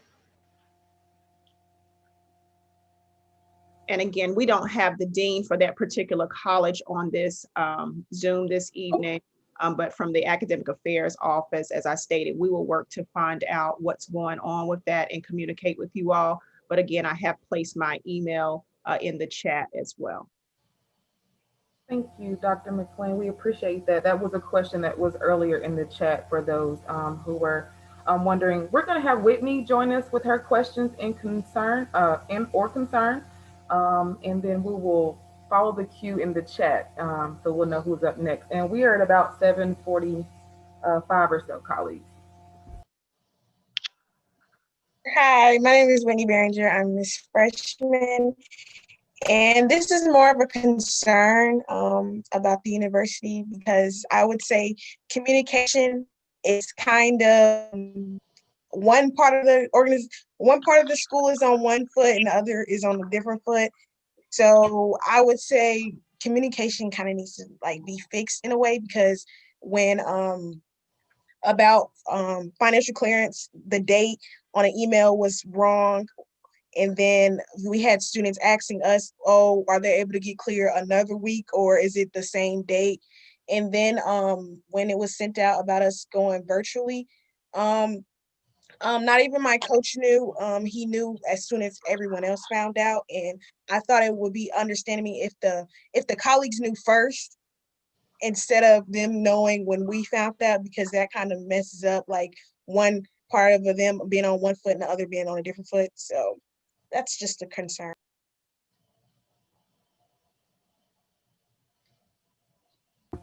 Thank you for sharing that concern, colleagues. Did anyone have a response or to provide at this time? Well, I will say on financial clearing, student accounts sends out to all students every week saying what the deadline is. And I know that they sent out a note today saying Friday's the date. So, I know they do it every week. So, if we need to do it a different way, we'll certainly consider that. But the email was the most effective way of doing it in the past.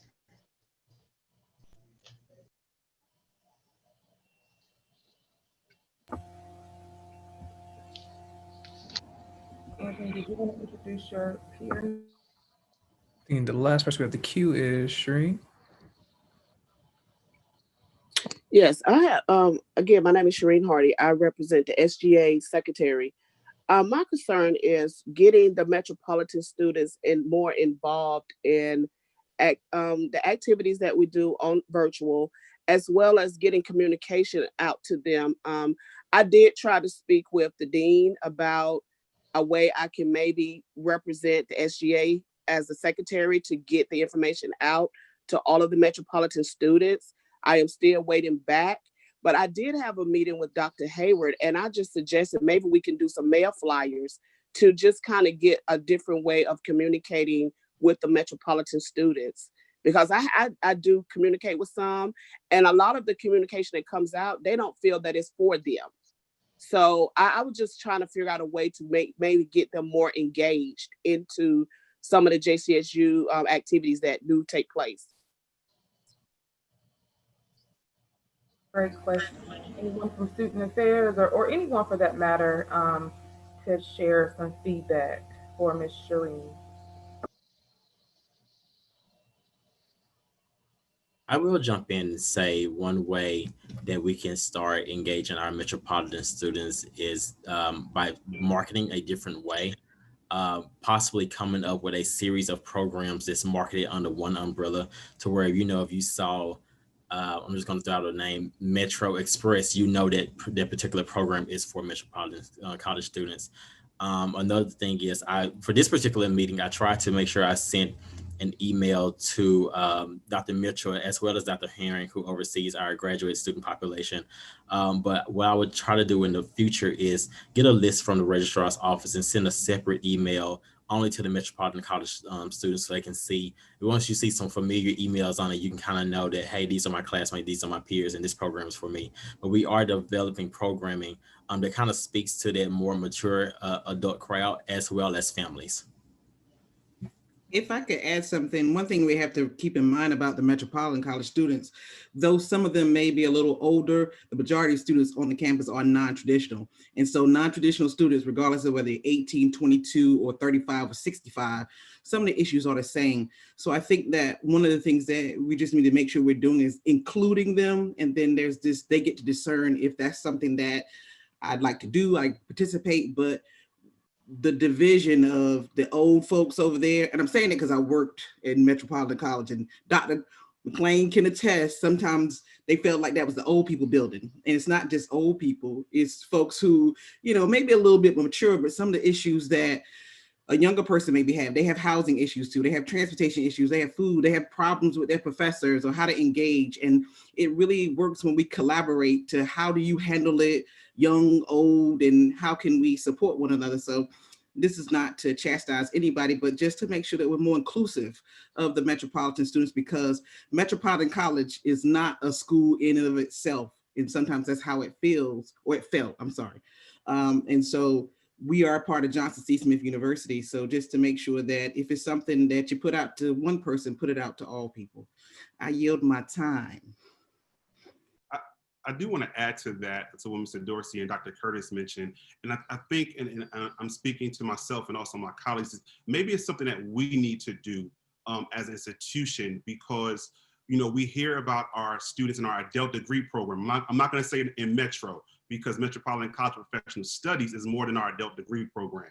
And so I think about, if an email is sent to all students, that is for all students, whether you are in our graduate program, whether you are a sophomore in our daytime program, or whether you're in an adult degree program. So maybe it's something we need to do, because maybe we created this division of the Metro adult degree in our traditional students, in our, we have to stop saying traditional students in our day program, and our graduate students, because when Ms. Belfield or her team, or even Mr. Dorsey or Dr. Haywood or myself send an email to all students, it goes to everyone who has an @mail, .jcsu.edu email. However, sometimes our adult degree students feel as though that doesn't pertain to them, or our graduate students, and we may need to look at how do we demystify that and be more inclusive for all of our students. So Ms. Hardy, thank you for that reminder, because it gut punches us I'm gonna say it gut punches me every year, as we need to continue to see how do we refer to all of our students being more inclusive. Thank you. And the reason why I wanted to speak out, because as I told Dr. Hayward, when the email came out about the SGA, I just decided to step out on my own. I didn't think it was for Metropolitan students, but I decided to do it myself. And we commend you for that. So as the former dean of that area, we always worked and advocated for students to take up roles on the SGA. However, sometimes their work schedules did not allow. So we commend you, Shireen, for doing that, Ms. Hardy. And I have written your name down so that we can make sure that we are in constant communication with you, along with Dr. Mitchell as your dean. Thank you. Thank you, everyone. We're at the top of the hour. Anthony, did you have another question as we close out today? The last question I saw received was, I think, for Mr. Petsky to, I guess, put more information about the things he mentioned in regards to the deadlines and timing for the fundings for students. Okay, are we talking about that emergency funds that I talked about earlier? Yeah, yes. Definitely. You mentioned you would circle back around towards the end, and it's your time to shine. Well, that was the time when I was responding to the question the president was responding to. You know, we're going to have some additional emergency funds for students. We're going to get the funds in from the second round of the CARES Act. That'll come in to the university about Thursday or Friday this week. We're going to work based on the CARES Act, what the guidelines are for that. And we'll figure out how much we can get to every student that's enrolled in the spring, a check. I'll work with Dr. Dean to give out an email or how is going to communicate with all the students how much they're going to get and what it's based on. And then where our target is for February 1st, Monday, to get the checks out. So once again, check your address on the portal to make sure it's correct. Thank you so much for that. So we can breathe. We took a breath in the beginning. So everyone take a deep breath. All right, we're at the top of the hour. We did so great. I've checked the chat. We've taken care of all that. We've taken care of all the hands that were raised at this time. And Anthony, I am going to pass it to you as we share our last agenda item for the evening. Thank you. I'd like to welcome Dr. Haywood to give our closing remarks. I was so busy still writing notes. I forgot I was supposed to give closing remarks. But let me say, as we said in the chat, we were prepared to stay on with all of you as need be. And even as we close out, if there was someone who still had a pressing issue, feel free to hang back for a few minutes on the Zoom. Jalil's comments continue to reverberate in my head in terms of our responsibility that we have as faculty and staff to you as students, but also the responsibilities of our students. And one of the things that, as I shared with my colleagues today earlier in the meeting, I don't know how many of you know, but you all have a student's Bill of Rights with our institution. We have expectations of you, but you in turn have expectations of us. And we've heard a lot of those tonight, from Ms. Hardy's comments about metropolitan students to the robust conversation in the chat concerning transferring. Dr. Morgan talked a lot about the SOS form that we will be rolling out shortly, to Jasmine's request for some senior class activities, hearing about a need for a robust homecoming experience. We heard your sentiments about fraternity and sorority life, and then your expectations in the classroom. Can I just say, we have a lot of work to do. We have a lot of things to make sure that we're investing in while you are away, so when you return, you see the fruits of all of our labors. But if anything, I think all of my colleagues would agree that we could leave with you this evening. We are here to serve. We wouldn't do what we do if we didn't believe in that mantra. So as you continue this spring, as we continue to live through COVID-19 with the hope and prayer that the vaccine will roll out a little bit more effectively now with a new administration. When we think about their commitment to HBCUs, a very verbal and out there and forthright commitment, that you will begin to see some of the changes take effect. And to those, Exodus, you mentioned this about the checking off the box. We want to move past that. So all of these pages of notes that I have and the highlighting, know that your concerns will be taken back to the proper and appropriate offices. All of us are committed to ongoing conversations and engagement on campus about how we continue to enhance the student experience. And I challenge all of our students to continue to hold us accountable.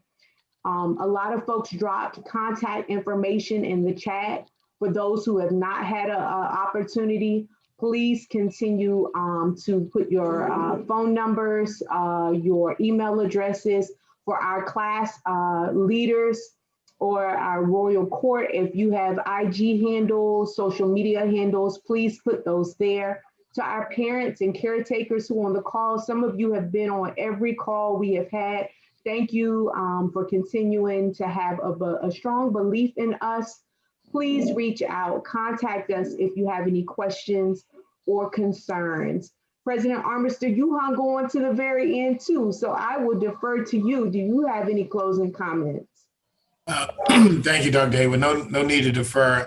First of all, I want to thank all of you for being on tonight. This was, as always, is anytime I talk to students, very enlightening. We need to do it more often. I hope we can. There were a number of sobering comments made tonight. As Dr. Haywood said, we still have a lot of work to do, but I think we're up to the task. We are committed. I am committed that we're going to change for the better.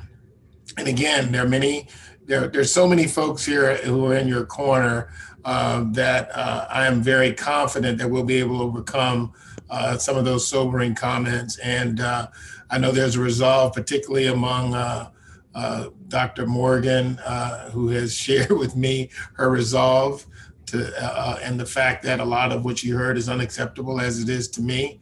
And we're no longer checking the box. We're taking action. So thank you again. We appreciate you so much.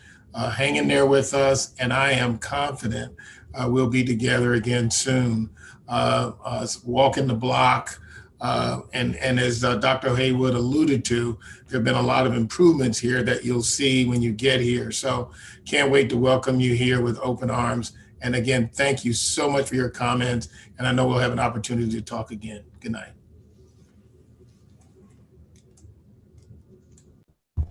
Thank you. Awesome. Good night, everyone. Please hang back, students, if you want to just hang out, have any questions. We appreciate all of y'all. And yeah.